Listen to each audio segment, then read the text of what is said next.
President Lee Jae-myung and his Philippine counterpart, President Ferdinand Marcos Jr., are holding a summit in Manila, looking to expand cooperation in defense and the economy, as the two countries mark the 77th anniversary of the establishment of diplomatic ties.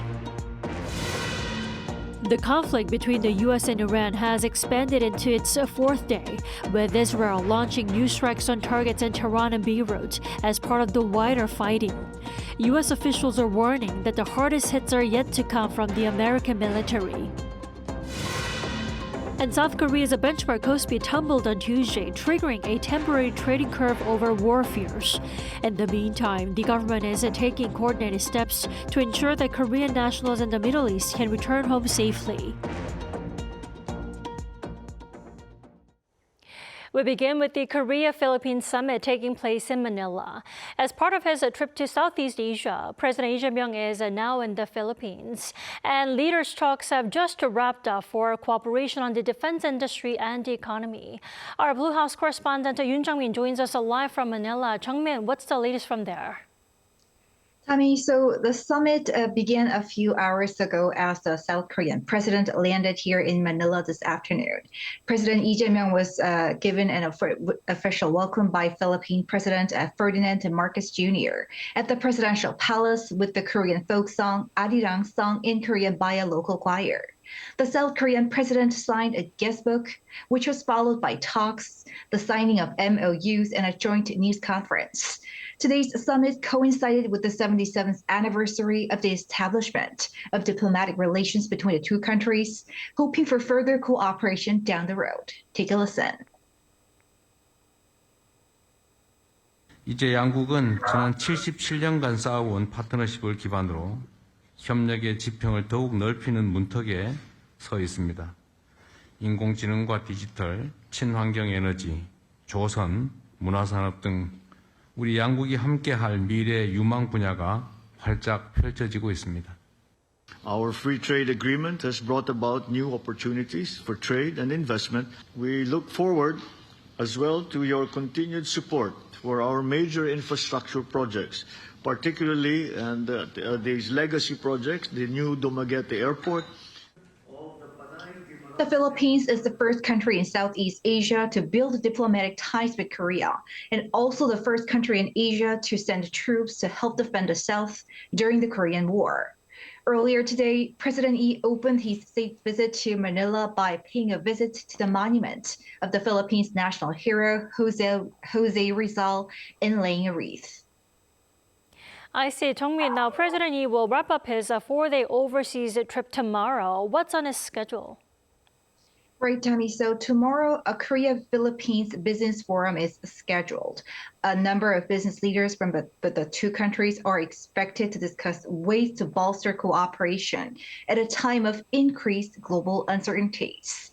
On the final day in Manila, President Lee will visit a Korean War Memorial and pay a tribute and meet the Korean community. With that, he will conclude his four-day two-nation trip to Southeast Asia. Back to you, Tammy. All right, Jung-min, thanks for the coverage. Now, on to the U.S.-Israeli war against Iran that is now into the fourth day of hostilities. The U.S. is signaling that its military campaign against Iran is far from over. Our Jung Hae-rim has the latest. The United States and Iran are now engaged in active military exchanges following coordinated U.S. strikes targeting Iranian missile and naval capabilities. Speaking on Capitol Hill, U.S. Secretary of State Marco Rubio said the strongest American strikes have not yet been carried out, saying the next phase would be, quote, far more painful for Tehran. The conflict is expanding rapidly. In a major breaking development, the Israel Defense Forces confirm they are conducting simultaneous targeted airstrikes on military objectives in both the Iranian capital of Tehran and the Lebanese capital of Beirut. Meanwhile, Iran is firing back heavily. Tehran has launched waves of drone and missile attacks against U.S. allies in the Gulf. Drones struck near the U.S. Embassy in Riyadh. A U.S.-flagged fuel tanker was hit in Bahrain, and explosions have been heard across Iraq. The expanding Israeli operations come as Washington and Tehran signal that further escalation is possible. At least 6 U.S. service members have been killed so far in the fighting, and President Trump has warned that a big wave of U.S. strikes is still ahead. The Pentagon says additional American forces are being deployed to the region, though no U.S. ground troops are currently inside Iran. As the mutual bombardment intensifies and global energy prices surge, the U.S. State Department is urging all Americans to leave the Middle East immediately. 정혜림, Arirang News. And in a direct retaliation to U.S. and Israeli airstrikes, Iran is moving to blockade the Strait of Hormuz, a vital artery for the world's energy supply. As the tension between the U.S., Israel, and Iran escalates, global oil prices are skyrocketing. Cha Yun-kyung reports. The Iranian Revolutionary Guard Corps officially declared a blockade of the Strait of Hormuz immediately following U.S. and Israeli strikes on Iran. A senior IRGC official warned on Monday that any vessel attempting to transit the waterway would be targeted. Iran has also designated regional oil pipelines as potential targets, aiming to paralyze roughly 20% of the global daily oil flow. This aggressive move is seen as a strategic retaliatory move to leverage Tehran's control over the world's most critical energy corridor. The impact on South Korea is expected to be significant, as the country relies on the Middle East for 70% of its crude oil and 20% of its LNG imports. In Japan, concerns are mounting over potential stagflation, which is a period of simultaneous high inflation and economic stagnation, should the blockade persist. While some analysts suggest a total blockade might only last a few days, the immediate stranding of hundreds of ships is already destabilizing global markets. Meanwhile, the escalating conflict has pushed U.S. retail gasoline prices above $3 per gallon for the first time since last November. According to Reuters, this price surge serves as a critical test of public support for President Trump's military actions against Iran. The Wall Street Journal noted that Trump is taking a significant political gamble ahead of the November midterm elections, as historically, high energy costs have severely damaged the approval ratings of previous administrations. Cha Yun-kyung, Arirang News. And the South Korean government is taking coordinated steps to ensure the safety of Korean nationals stranded in the Middle East. A series of meetings and announcements took place on Tuesday. Our Oh Seung has the details. South Korea is prioritizing the safety of its nationals as Middle East tensions escalate, with the government convening its third emergency interministerial meeting in 4 days.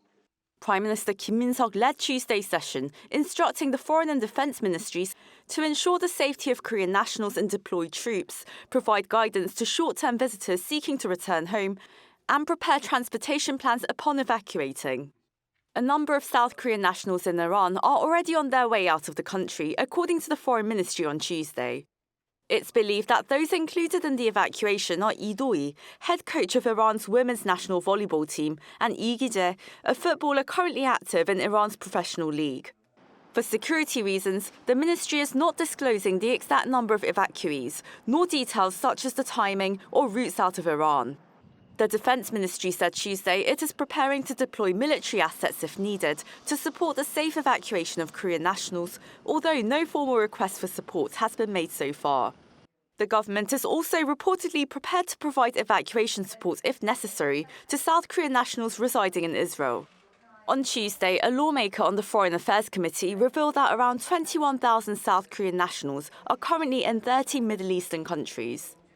Of them, roughly 4,000 short-term visitors, including travelers, are believed to be staying mainly in the United Arab Emirates, including Dubai. In Iran, there are 59 South Korean nationals, excluding diplomatic staff. In Israel, there are 616 Korean nationals, also excluding embassy personnel. As airspace is currently closed in Iran, Israel, Bahrain, the UAE, Qatar and Kuwait. The government is reviewing possible safety measures, including relocation to neighbouring countries that have not shut down their airspace. With Dubai serving as a major regional aviation hub, many travellers are believed to be stranded there. Officials say it remains unclear how long the crisis will last. The Prime Minister on Tuesday evening had a conference call with Korean diplomats in the region to discuss measures going forward. The government is also stepping up financial market monitoring and energy supply checks, while warning it will take strict action against the spread of fake news that could fuel public anxiety. Oh Seong, Arirang News. And on Tuesday, the Korean stock market has plunged by its largest ever amid the escalating conflict over in the Middle East. Our Park Gun-woo tells us more. A Black Tuesday in Korea was marked by heavy foreign selling, driven by investor jitters over escalating risk in the Middle East. According to the Korea Exchange on Tuesday, the benchmark Kospi ended at around 5,791, dropping over 7% from the previous session, its biggest fall ever. It's the first time in 4 trading days that the Kospi has fallen below the 6,000 mark. With heavy reliance on energy imports, Korea is highly exposed to Middle East risks. Recent market leaders, such as chips and automobiles, have come under strong downward pressure, largely due to foreign investors taking profits. While Samsung Electronics fell nearly 10% and SK Hynix dropped 11.5%, defense stocks rose, including a some 20% rise for Hanwha Aerospace. The tech-heavy Kosdaq also closed at about 1,137, falling more than 4.6%. More than $2 billion worth of shares were sold by foreign investors in the morning session alone. A sell-side sidecar was even once triggered on the Kospi 200 Futures Index at around noon, the first such measure in nearly a month. A sell-side sidecar is activated when the index falls by more than 5% and remains at that level for at least 1 minute. Meanwhile, the won-dollar exchange rate rose 26.41 to 1,466.11. Investors have increasingly turned to safer assets such as gold, with prices in the Korean market once rising more than 5% on Tuesday compared to the previous session. With the risk showing no sign of easing, experts say this week will be key in gauging how much more of an impact the situation could have on the Korean market. Park Gun-woo, Arirang News. And South Korea's financial authorities and the Bank of Korea are operating a 24-hour monitoring system to respond to the situation in the Middle East. The government announced Tuesday it plans to utilize funds of 13.3 trillion won, or around $9 billion for a financial support program to assist the companies directly affected by the conflict. The Financial Services Commission stated it will proactively deploy its existing 100 trillion won market stabilization fund if necessary. Meanwhile, Bank of Korea Governor Lee Chang-yong convened a meeting to assess the global financial situation. The central bank is closely monitoring domestic financial and foreign exchange markets as they reopen, pledging timely market interventions based on specific contingency plans. Now, the U.S. action against Iran has deemed the prospects for North Korea-U.S. talks, experts say, as North Korean leader Kim Jong-un may double down on nuclear deterrence rather than trust Washington. Our Kim Bo-kyung tells us more.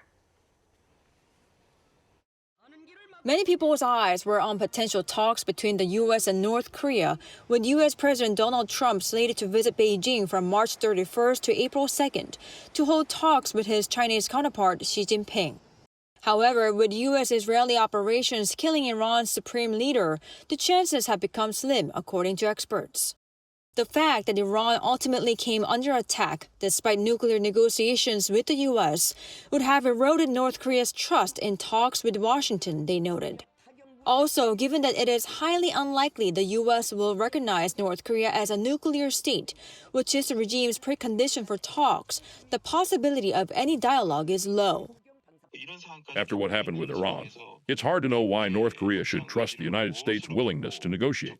And when you think about whether the U.S. would send the kind of strong message North Korea wants, the chances of that happening seem very low as well. Another expert added that Washington's bold strikes against Iran would have rather driven Kim to boost the North's development of its nuclear forces. Although the regime is trying not to provoke the Trump administration, Kim believes that nuclear deterrence is the only way for the North to survive.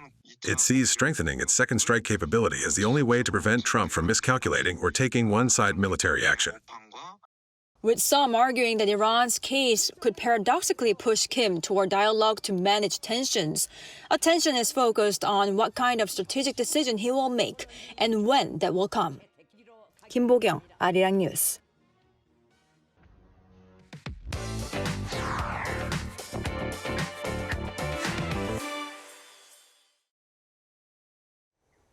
The February session of South Korea's National Assembly wrapped up on Tuesday with a sharp confrontation after a 6-day filibuster that began last week.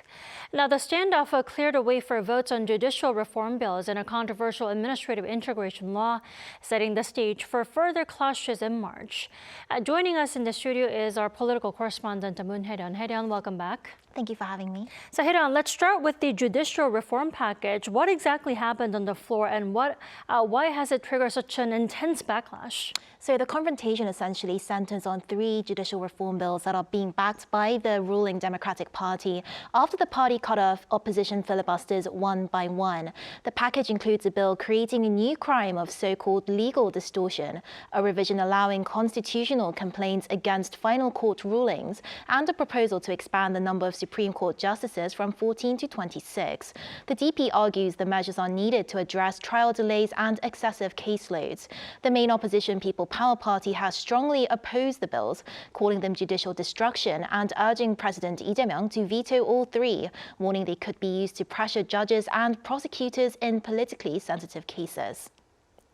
Now, Hae-ryun, on top of that, administrative integration has been another major flashpoint. Walk us through this, please. So immediately after the People Power Party ended its filibuster, the National Assembly reconvened and passed the special act integrating Gwangju and Jeollanam-do province into a single administrative entity. The conflict now centers on the integration bill for Daegu and Gyeongsangbuk-do province. Although the PPP formally endorsed the bill at a late-night caucus, the DP has since added conditions calling for a public apology over past opposition and demanding a clear stance on an integration bill for Daejeon and Cheongchang-namdo province, keeping the legislation stalled at the committee stage. Negotiations are expected to continue, with the DP aiming to finalize the legal framework ahead of the June local elections. I see. Now, looking ahead to the March session, then, what are some of the key pressure points our viewers should be watching at the National Assembly? So March is reopening with a focus on the special committee that's handling the U.S. Special Investment Act, which resumes activity on Wednesday. Lawmakers plan to table 9 related bills, approve the makeup of the subcommittee, and begin formal deliberations with the aim of completing reviews and holding a vote by March 9th. Whether lawmakers can move past February's procedural warfare and make progress on these bills will be a key test for the March session. Indeed. Hae-ryun, do keep us posted. Thank you for the coverage tonight, as always. Thank you for having me.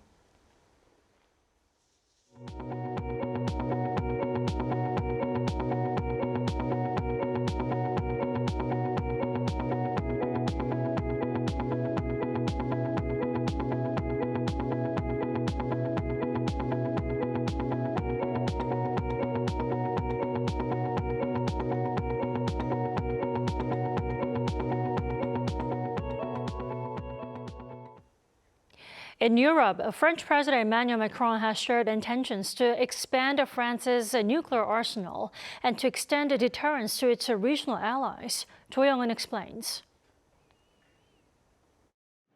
President Emmanuel Macron said Monday that France plans to increase the size of its nuclear arsenal for the first time in decades and set up cooperation on nuclear defense. Speaking from a naval submarine base in Brittany, Macron pointed to Russia's war in Ukraine, China's growing military strength, and recent shifts in U.S. defense policy as key reasons for Europe to take greater responsibility for its own security. Describing the upgrade as essential, Macron said he had decided to expand the arsenal beyond its current level, estimated at about 290 nuclear warheads, a number that has remained largely unchanged since 1992. Macron also revealed plans to launch a new nuclear-armed submarine in 2036, to be named the Invincible. The half a century to come will be an age of nuclear weapons. France, determined, free, confident, will fully play its role in it. It will continue to strengthen itself, and, for its own benefit, it will anchor this course on the Atlantic to the European foundation. Turning to Europe, Macron outlined a broader role for France's nuclear deterrent and introduced the concept of advanced deterrence. The new posture would allow France for the first time to temporarily deploy elements of its strategic air forces to European allies. He said the initiative was developed in close coordination with the United Kingdom, and that other European nations, including Germany, Poland, the Netherlands, Belgium, Greece, Sweden, and Denmark, had agreed to join the new strategy. Advanced deterrence is a progressive approach. First of all, it offers our partners the opportunity to participate in our deterrence exercises. This may also involve intelligence sharing, including beyond our borders, or the participation of our allies' conventional armed forces in our nuclear activities. Shortly after the speech, France and Germany said in a joint statement that they had established a high-level nuclear steering group as part of an arrangement that would add to, not substitute for, NATO's nuclear deterrence. 조영은, Arirang News.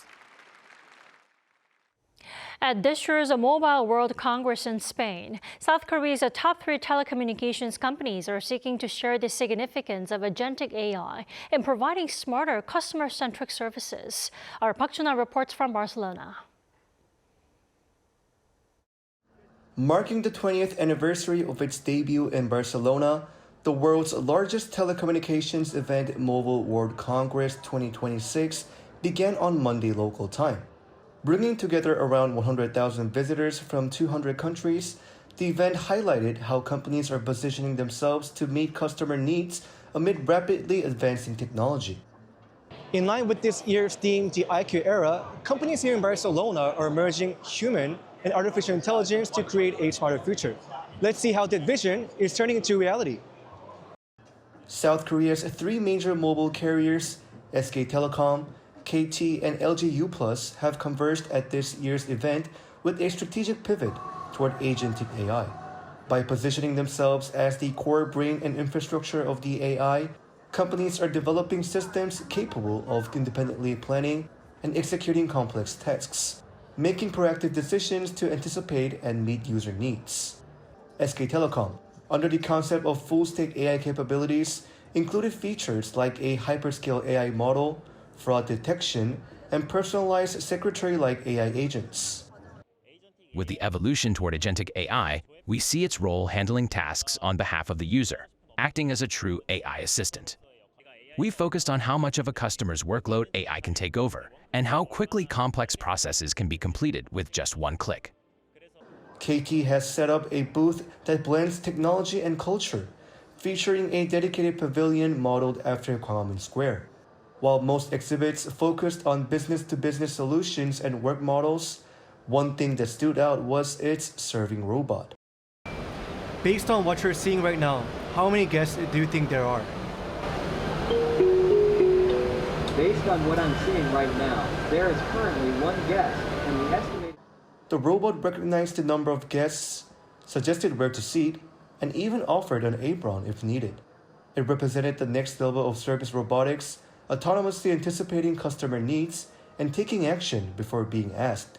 Meanwhile, LG-U+ showcased voice-based AI services under the agenda of humanizing every connection. The company's CEO, Hong Bum-sik, also took part as a keynote speaker at the opening ceremony, where he emphasized the voice that connects people. Voice is the most fundamental human means of connection. In an era flooded with connected devices like smart glasses, AI agents, even physical AI, voice will quickly become the central interface of all. The company also showcased AI agent Ixio's next-generation model, Ixio Pro, which functions as a proactive partner that suggests solutions before being asked. The company said it also plans to make its AI agent compatible with humanoid robots. By integrating intelligence into every connection, the firms at MWC 2026 are laying the groundwork for a future where AI isn't just a tool, but a proactive infrastructure that understands and moves with us. Park Jun-ah, Arirang News, Barcelona.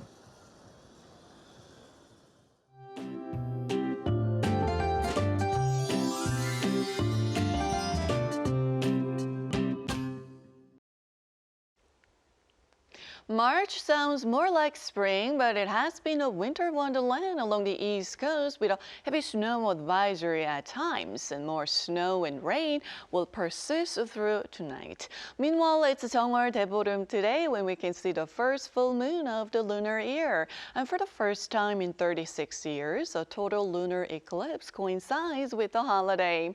Thankfully, clouds have thinned out this evening in most regions. Then tomorrow morning, we're waking up to another chilly morning. Seoul and Daegu starting off the day at 1 degree, but Chuncheon at -3 degrees. Then highs will be getting up to 11 degrees here in Seoul, but most major other cities will make it to 13 degrees Celsius under brighter skies with decent air quality. Then there is a typical early spring weather this week with nationwide rain and snow in the forecast on Friday. With that in mind, here's a look at the international weather conditions.